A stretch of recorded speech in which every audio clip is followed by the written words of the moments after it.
রাজস্ব আহরণ বৃদ্ধি ও ব্যবসায়ীদের ভোগান্তি লাঘবে মহাপরিকল্পনা গ্রহণ করা হয়েছে।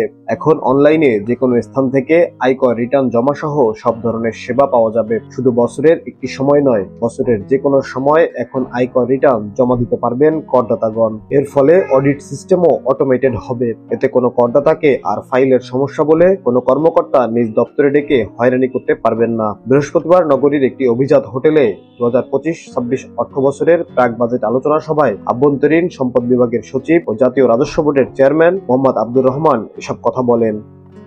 আমাদের একটা বড় কাজ হচ্ছে আমরা ট্যাক্স এক্সামশন গুলোকে কমিয়ে দেব, পারলে জিরো করব।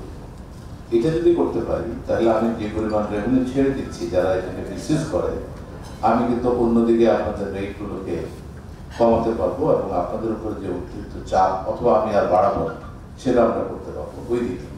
সে কারণে এখানেও আপনাদের বড় একটা সহযোগিতা লাগবে। যেই সিদ্ধান্ত নিলে দেশের উপকার হবে, রাষ্ট্রের উপকার হবে, আমরা সেই সিদ্ধান্ত। বাংলাদেশ 18 কোটি মানুষের দেশ, সুতরাং করদাতাদের করের হার না বাড়িয়ে এই দেশে করের আওতা ক্রমান্বয়ে যদি বাড়ানো হয় তাহলে রাজস্ব আদায় বাড়বে। যারা কর দিচ্ছে না তাদের করের আওতায় আনতে পারলে রাজস্ব বাড়বে বলে পরামর্শ দেওয়া হয় ব্যবসায়ী সমাজের পক্ষ থেকে। ব্যবসায়ীদের পক্ষে মোংলা সিএনএফ অ্যাসোসিয়েশনের সভাপতি ও শরীফা প্রিন্টার্স অ্যান্ড প্যাকেজার্স এর ব্যবস্থাপনা পরিচালক মোহাম্মদ মাহমুদ আহসান বলেন, আসলে বাংলাদেশ প্রায় 18 কোটি মানুষের দেশ। এই দেশে করের যে আওতা এটা যদি আমরা ক্রমান্বয়ে বাড়াই তাহলে কিন্তু আমাদের রাজস্ব অর্জনে যারা কর দিচ্ছি আমরা তাদের উপর করের বোঝা না বাড়িয়ে করের আওতাও পরিধি বাড়ালে রাজস্ব অনায়াসে বাড়বে এবং অতিরিক্ত করের চাপ করদাতাদের উপর হয়তো পড়বে না, এটাই আমার বিশ্বাস।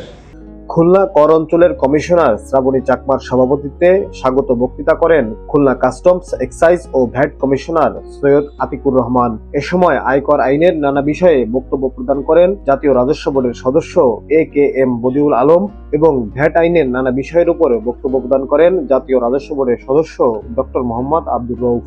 NBR চেয়ারম্যান আরো বলেন, যতক্ষণ পর্যন্ত স্যাটিসফাই না হবে আমার কাছে এসে ততক্ষণ পর্যন্ত আমি আসলে ওয়েল পারফর্ম করতে পারি না, এটা আমার ব্যর্থতা। এই মানসিকতা যদি আমাদের এই লাইন থেকেও আমরা শো করতে না পারি তাহলে কিন্তু আপনাদেরও ওই কষ্টটা যাবে না। দুই দিক থেকেই করতে হবে, আপনাদেরও বলতে হবে যে আমরা ফাঁকি দিতে চাই না, আমরা সত্যের পথে থাকতে চাই। আর আমাদের এখান থেকেও বলতে হবে একখানা চেয়ার পাইলাম তো আমি বড় কিছু হয়ে গেলাম, এরকম মন মানসিকতা। আসলে কিন্তু সত্যিকার অর্থে চেয়ারের কোনো ক্ষমতা নেই।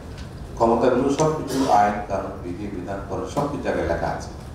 আপনি যখনই দেখবেন যে কেউ অনেক ক্ষমতাবান, বুঝবেন যে উনি কোনো আইন কানুন মানে না। কারণ আইন কানুন মানতে গেলে আপনি কিন্তু নিজস্ব কোনো ডিসক্রিপশন বা কোনো ক্ষমতা প্রয়োগ করতে পারেন না। অনুষ্ঠানে খুলনা, বাগেরহাট, সাতক্ষীরা, যশোর ও নড়াইলের ব্যবসায়ী, কর আইনজীবী, কাস্টমস কর্মকর্তা, সাংবাদিক প্রতিনিধি সহ শতাধিক অংশীজন উপস্থিত ছিলেন।